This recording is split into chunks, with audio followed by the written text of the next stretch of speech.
Horizon d'Afrique, en direct du studio Thomas Sankara, où les questions africaines sont abordées sans langue de bois. Mesdames et messieurs, bonsoir. Mon nom est Franck Tucker Eban.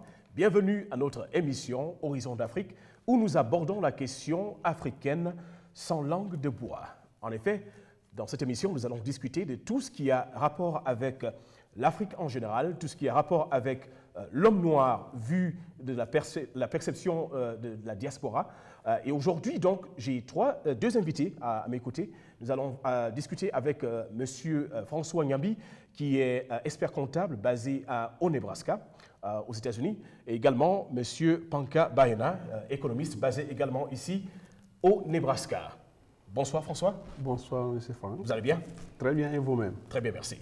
Et monsieur Panka, vous allez bien? Je vais bien. Merci, bienvenue ce soir. Bien. D'accord. Alors donc, mesdames et messieurs, aujourd'hui, nous allons discuter d'une question assez pertinente. Le monde a expérimenté, a un peu partagé avec nous une peine, un problème d'actualité qui touche éventuellement les communautés africaines, les communautés noires par la diaspora. Nous avons donc discuté du mouvement Black Lives Matter. Monsieur François Nyambi, comment pouvez-vous définir le mouvement Black Lives Matter vu de la perception africaine dans la diaspora? Merci. Avant tout propos, je tiens à remercier pour cette opportunité qui nous permet d'apporter notre regard sur cette question qui est devenue très épineuse et qui a pris de court tout le monde. Oui. Donc, le mouvement Black Lives Matter, c'est quoi? C'est un mouvement de défense des droits des Noirs en Amérique. Oui. Et ce mouvement-là est né pourquoi? Parce qu'il y a eu une injustice qui a été commise. Injustice où un blanc a tiré sur un noir qui s'appelait Martin Trayvon et il est mort. Quand il est mort, la justice s'est saisie du dossier. Et à la fin, on a trouvé qu'il fallait acquitter le blanc sous prétexte que c'était légitime défense. Donc c'est à la suite de ça qu'une activiste noire, je peux le dire, un peu radicale, avait lancé le terme Black Lives Matter et elle a été rejointe par une seconde dont le nom, ça doit être, bon, j'oublie le nom comme ça. Bon. Et c'est suite à ça que le mouvement a commencé à se mettre petit à petit en marche jusqu'à ce qu'il ne prenne l'ampleur mondiale qu'il a eu à la suite du mouvement et de l'événement vraiment douloureux et frustrant où nous avons assisté à un blanc, genou sur le cou d'un noir, suppliant de lui laisser respirer et qui malheureusement, il n'a pas donné suite jusqu'à ce que nous perdons notre cher frère Floyd. Bon, je crois que voilà ce que je peux dire en grosso modo en ce qui concerne le mouvement Black Lives Matter. François, merci. Alors très rapidement, M. Panka, il va de soi de dire qu'effectivement, le mouvement Black Lives Matter a touché un peu le monde. Il est parti des États-Unis. On a vu des événements à travers l'Europe, à travers le continent africain. Je suis assez intéressé de savoir quel est votre sentiment en tant qu'économiste, en tant qu'Africain, dans la diaspora, vivant ici au Nebraska. Quel sentiment vous éprouve le mouvement Black Lives Matter? Bon, avant toute chose, je voudrais d'abord vous remercier de m'avoir donc associé à cette réflexion, à cet échange sur la question raciale aux États-Unis et dans le monde. Bon, mon sentiment sur ce mouvement en question, mais avant que je n'y arrive, mais il me semble indiquer de planter le décor historique, bien sûr, effectivement, de la problématique raciale. Bon, nous savons que durant 3 siècles et demi de déportation massive des Africains et de leur mise en esclavage en Amérique du Nord et un peu partout en Europe, bon, une caractéristique s'est imposée et se développera ensuite jusqu'à devenir un élément culturel. Cette caractéristique, c'est quoi? C'est l'éviction, l'exclusion de l'homme noir de la famille humaine. Et cette éviction de l'homme noir de la famille humaine, d'un groupe de la famille humaine, entraîne nécessairement son anéantissement, son bannissement, puisqu'il est supposé appartenir à une autre espèce. Bon, ceci a été une constante durant le génocide afro-américain en Amérique du Nord. Et ceci, il faut le dire, c'est les Blancs qui ont donc conçu la hiérarchisation des races. Ils ont toujours considéré que l'homme était tout juste au milieu entre l'animal et l'homme. L'homme, c'était le blanc. Donc, et l'animal est l'animal, et puis bon, l'homme est l'intermédiaire, donc il est inférieur, c'est une race inférieure. Donc, alors, je dois dire qu'en 1865, la puissance française promulgua d'ailleurs une codification de l'éviction du noir de l'espèce humaine. Et sa réduction en esclavage. Et puis, un effort vraiment fut déployé pour enraciner dans les esprits la conviction de l'infériorité de la race noire. Et ça, nous pouvons donc comprendre aujourd'hui qu'avec les meurtres afro-américains auxquels nous assistons aujourd'hui, et plongent leurs racines dans l'univers concentrationnaire d'Amérique du Nord, au temps de l'esclavage. Donc, c'est quelque chose qu'il faut absolument retenir. Donc, ceci étant dit, ce mouvement, Black Lives Matter, mais qui est né en 2013, bon, après l'acquittement de George Zimmerman, et qui a tué Trayvon Martin, un jeune noir de 17 ans. Et là, donc, c'est de là où est parti, donc, effectivement, ce mouvement, mais qui a été, donc, et qui est le fait d'une, comme il l'a dit, d'une activiste noire qui s'appelle Alicia Garcia. Et immédiatement, quand elle a dit ceci: personne noire, je vous aime, je nous aime, et nos vies comptent. Et immédiatement, une autre africaine, enfin une autre noire, enfin une autre activiste femme, lui répond en disant Black Lives Matter. Les vies des Noirs comptent. Les vies noires comptent. Donc c'est de là où partit ce mouvement-là, qui a été appuyé par d'autres activistes tels que Opal Tometi, qui est aussi un leader d'un groupe de défense des droits des immigrants. Et ça, et pour définir effectivement ce que c'est que Black Lives Matter, ce n'est pas un mouvement raciste.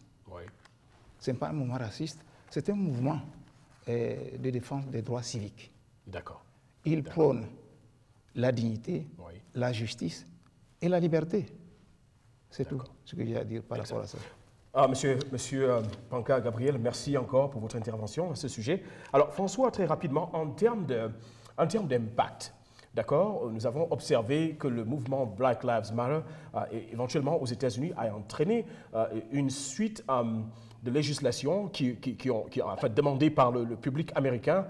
En tant qu'Africain, sur le continent africain, quel impact pensez-vous que le mouvement Black Lives Matter aura eu sur le continent africain? Très bien pour cette question. Vraiment, je ne peux cesser de vous remercier pour cette question. Elle est très bienvenue. Comme le thème le dit, diaspora africaine, regard sur le mouvement Black Lives Matter. Donc, quel est notre regard sur cet aspect? Parce qu'avant tout, quand on parle de Black, on parle de nous. OK? Et le problème dont on parle n'est pas que américain. Nous le vivons sur nos sols même. Donc, ce que nous avons constaté, il y a eu partout les mouvements. Jusqu'aujourd'hui, on a 40 mouvements qui sont affiliés à ce groupe-là, qui font la défense des droits de l'homme noir. Mais chez nous, ce que j'ai constaté, je n'ai rien observé. Du moins, mouvement de sympathie, un mouvement pour soutenir le truc, alors que nous devions nous approprier de cette action. Ça, c'est mon point de vue. François, que pensez-vous puisse expliquer, si on va dire ça, cette indifférence remarquée du côté des dirigeants africains, enfin du continent? Comment expliquer ça? À mon point de vue, c'est que si je regarde, quand nous allons parler de la traite négrière, comme nous le disons, quand le blanc était venu pour acheter nos ancêtres, le phénomène existait dans la société africaine, OK, où il y avait les esclaves parmi les noirs. Donc, le débouché est arrivé, c'est ça qui a expliqué que ça a pris des proportions. Oui. Donc je veux dire que nous-mêmes les Noirs, aujourd'hui si vous regardez, le problème, quand on dit que le Togo a un problème, pour le Béninois qui est frontalier, il ne comprend pas que la déstabilisation de la société togolaise lui incombe. Oui. Donc nous avons souvent la tendance de voir, nous dissocier des problèmes des autres, oui. Voir les problèmes des nôtres par rapport aux autres. Ça, c'est mon point de vue. Oui. Donc alors que, et ce n'est pas que les dirigeants, hein, oui. Nous-mêmes, nous sommes responsables. Oui. Donc il faut voir que dans ces mouvements, nous étions combien dedans? Nous, en tant que de la diaspora. Et j'ai été sidéré d'entendre quelqu'un dire qu'il y a certains de nos frères qui se retrouvent là-bas. Mais ils se battent pour quoi?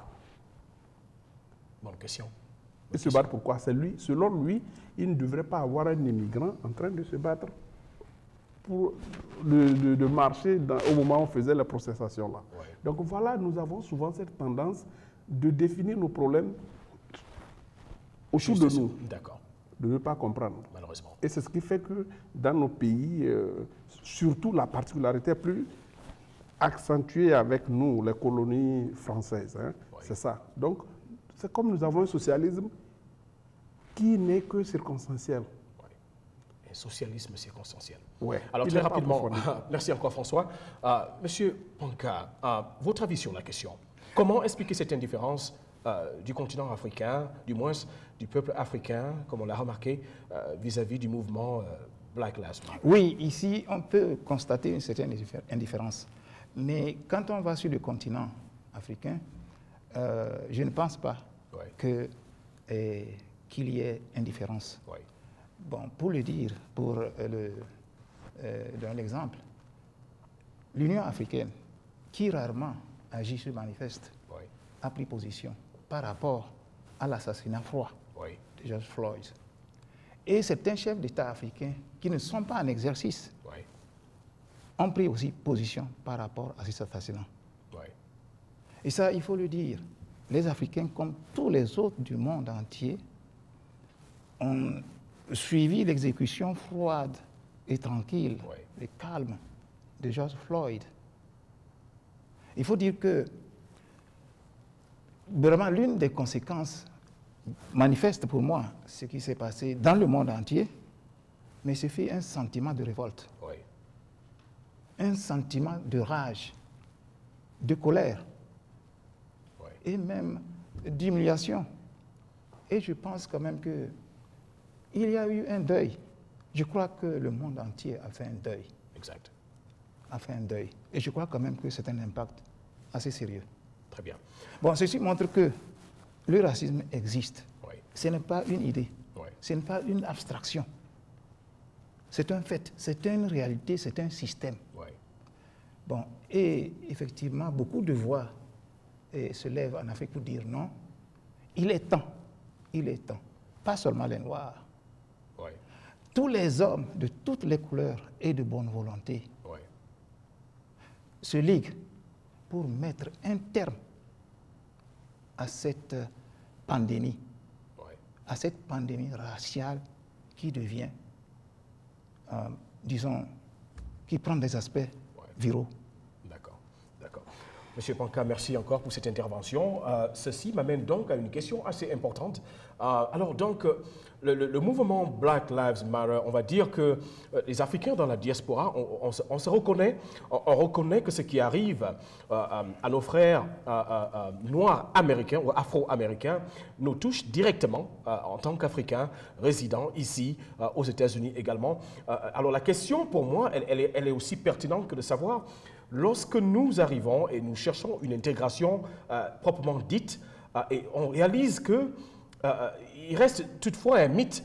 Est-ce que l'intégration américaine pour l'Africain dans la diaspora, au regard du mouvement Black Lives Matter, est effectivement un mythe ou une réalité? Bien, merci pour cette question. Je voudrais tout simplement dire l'intégration oui. en sociologie de migration est considérée comme un processus par lequel des individus ou des groupes d'individus d'une société accèdent aux ressources économiques, sociales, culturelles et politiques d'une autre société. Oui. Bon. Alors, si je regarde très bien tout cela, le but ici de cette intégration est de parvenir à une certaine autonomie économique et aussi à un épanouissement personnel, social, familial et professionnel. Bon, si je regarde ça comme ça et je regarde un peu la situation des immigrants africains qui sont venus ici aux États-Unis, je peux dire, selon moi, que ce n'est pas un mythe, c'est une réalité d'intégration, de ce point de vue. Voilà. Monsieur Panka, merci. François, rapidement, votre point de vue sur cela. Mythe ou réalité, intégration dans la société américaine pour les Africains dans la diaspora? Donc, si moi j'entends l'intégration comme la participation des immigrants dans les différentes structures de la sphère américaine, je sais qu'il y a vraiment, c'est un chemin de croix. OK? Si nous voulons terre à terre dire qu'ils peuvent trouver la subsistance, oui, ils peuvent avoir certains droits, oui, nous les avons. Mais à un niveau donné, en tant qu'expert comptable, qu'on se le dise, vous et moi, hein, je n'ai pas les mêmes opportunités. Ça, c'est frère. Ça, ce n'est pas que je n'ai pas les mêmes opportunités que tout le reste. OK? Et ainsi va. Ce n'est pas seulement ici. Alors, un mythe, une réalité. C'est un mythe. Parce que quand vous rentrez, les gens, quand vous voyez, la différence c'est quoi? OK? Venez en Amérique avec votre doctorat. Que vous l'avez en France, vous avez où? C'est que vous devez quand même le revaloriser. Vous allez le revaloriser. La plupart, nous avons beaucoup de personnes qui ont ici les MBA, les quoi, et qui se retrouvent dans des boulots que ceux qui n'ont pas fréquenté ont. Donc, si c'est avoir un boulot qui est une intégration, là, ils sont intégrés. Mais si c'est avoir un boulot qui reflète ton rang que tu devrais occuper et apporter ta connaissance au développement de la chose, là, je peux dire qu'il y a encore un mythe. Ce que je peux dire entre-temps, c'est que la société américaine fait des démonstrations. Donc, on prend Franck, on le met ici pour s'exonérer. Donc, on ne pourra plus dire que oui, ils font la ségrégation. Quand je vais parler, regardez, la plupart du temps, les gens définissent leur sainteté vis-à-vis du racisme par le fait qu'ils ont un ami noir. Donc, si je veux dire que oui, les Africains ou bien les immigrés ne sont pas intégrés, on va me dire que mais Franck travaille ici. Alors, c'est un mythe. Voilà. Moi, c'est ça. Très bien. François, merci. Qu'on le dise. Merci encore. Donc on va dire, d'après vous, le manque d'opportunités observées dans l'intégration américaine fait effectivement de l'intégration américaine un mythe pour vous. D'accord? Oui. D'accord, très bien. Alors, pour revenir donc au mouvement Black Lives Matter, je vais terminer en vous posant à tous les deux la question. Lorsque nous avons assisté à l'assassinat, on va dire, au meurtre sous écran de M. George Floyd, quel a été votre sentiment sous le moment? Vous êtes-vous senti afro-américain? Vous êtes-vous senti africain? Comment cette expérience vous a touché? Moi, la première fois que j'ai vu cette vidéo circuler, j'étais vraiment frustré. Comment même je l'ai su? C'est ma fille de 13 ans qui a vu ça, qui est venue me dire que mais, papa, j'ai vu quelque chose là, c'est pas bien. Et j'ai ouvert ça. J'ai un sentiment d'impuissance, d'injustice grandiose. Parce que dans ce pays, il y a des gens qu'on a enfermés parce qu'ils ont enfermé leurs chiens à la maison, ils sont partis au boulot. Vous voyez? Vous tuez un chien, vous faites la prison. Un chat, vous le nourrissez, vous faites la prison. Mais sous le soleil, il y a des gens qui passent. Le genou sur quelqu'un, il gémit jusqu'à mourir. Personne ne vient. Si vous suivez la télévision, vous allez sur Internet, vous allez voir même, les gens ont risqué leur vie pour sauver la vie d'une biche que l'eau voulait emporter. Mais comment pouvons-nous entendre que dans le droit, on dit que assistance à personne en danger, non-assistance à personne en danger. Mais comment une personne était en danger, mais personne ne sait, rien ne s'est fait, et à la suite, ce qu'on apprend, le gars a fini, ils ont amené le corps, et que le gars est rentré, on dit qu'on l'a renvoyé du boulot. Mais bon, c'est ça. D'autre côté, il y a un côté de normalisation de ces événements quand vous venez de l'Afrique. Parce qu'il n'est pas interdit que vous voyez des fois des gens qui sont injustement tués, mais il est sans suite. Vous voyez, donc, il y a une propension à normaliser ces événements. Mais ce n'est pas ça que j'ai ressenti. J'ai ressenti que oui, si ça s'est passé ici avec lui, ça peut se passer avec moi aussi. Exact. Et qu'ici, au moins, je peux quand même dire quelque chose.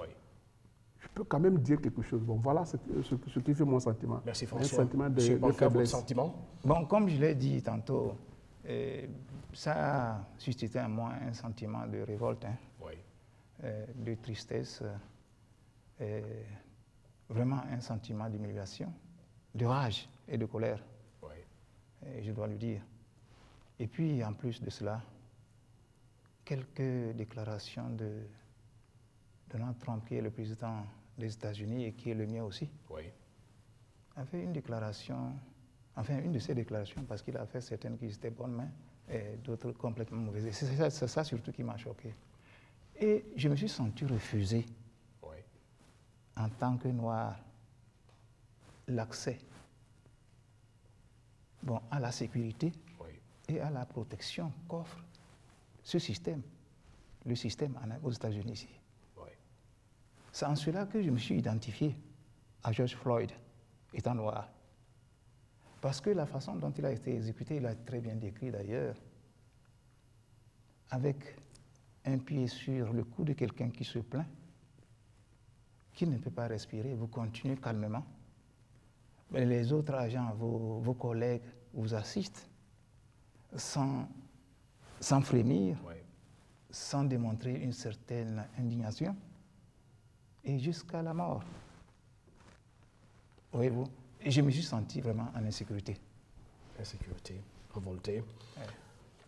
Alors François, Gabriel, merci encore pour votre intervention sur la question du sentiment retenu à la suite de l'assassinat en plein jour de M. George Floyd. Je vais parvenir en disant que nous allons comprendre que le mouvement Black Lives Matter interpelle la communauté africaine dans la diaspora. Alors, nous sommes à Omaha, dans le Nebraska.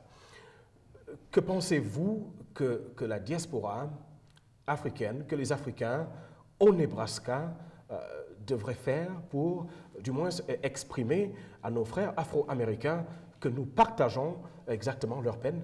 Est-ce que dans la communauté africaine ici, il existerait des initiatives déjà prises dans ce sens-là pour effectivement montrer que nous sommes des George Floyd aussi? François? Très bien, merci.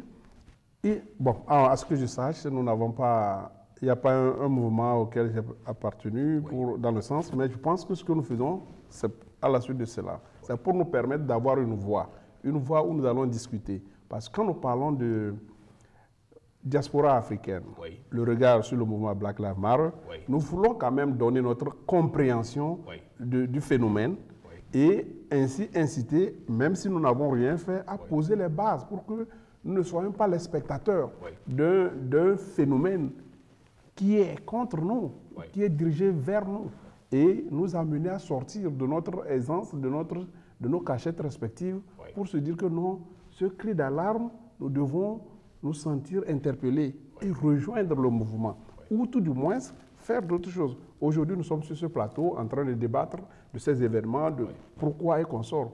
Alors, ceux qui vont nous suivre à la télé ou sur le net auront leur propre opinion. Et donc, peut-être que les gens pourront quand même enrichir ce débat que nous sommes en train de faire. Et à partir de ce moment, je pense que nous initions nos actions qui vont peut-être porter vers l'avant dans le futur. Hein.